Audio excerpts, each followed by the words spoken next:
I do want to cover the other two. Training for vocational discipleship. David, describe that and what attribute that is, and what did you see? So this includes helping to teach how the Bible applies to different careers. If you want to be a coder, if you're interested in science and technology and engineering and math, we talked about this a little bit in the last episode.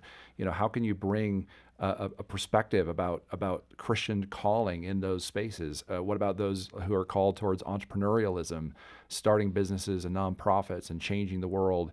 How about young artists and creatives? And this has been, we saw this in the You Lost Me research about a decade ago, that the church is losing some of the best and brightest. Not just that we have to become a gifted program for smart people, but like if the church isn't capable of helping a young person who's going to go off to a great school and study science, or go off to New York City to study fashion, like God has so much to say about these industries. And so we've just found so much of that lacking. And so, great applications, buy books for your kids, give them, YouTube channels to suggest to watch and listen to. Find Christians in your community who are interested in the same careers that your kids are in. Get vocational guidance and help.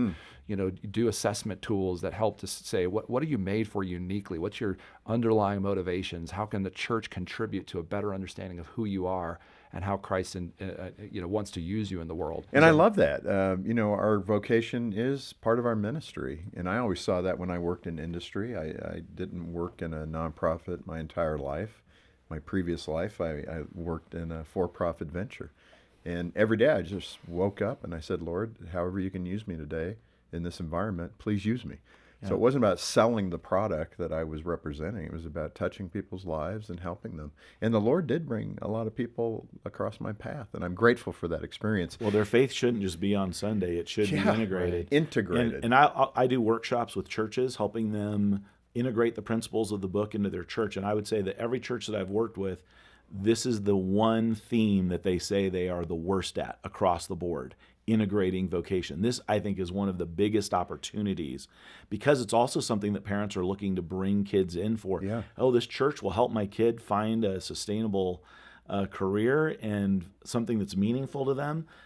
We want them to be part of this community. So it's a really missing blind spot. Right. And going back to our discussion last time, you mentioned this idea that faith for so many young people is becoming in private. I don't want to put my faith out there because I don't want to be seen as intolerant. You put those together and you got an issue if you're not integrated in your faith and your vocation, able to speak about spiritual things in everyday life.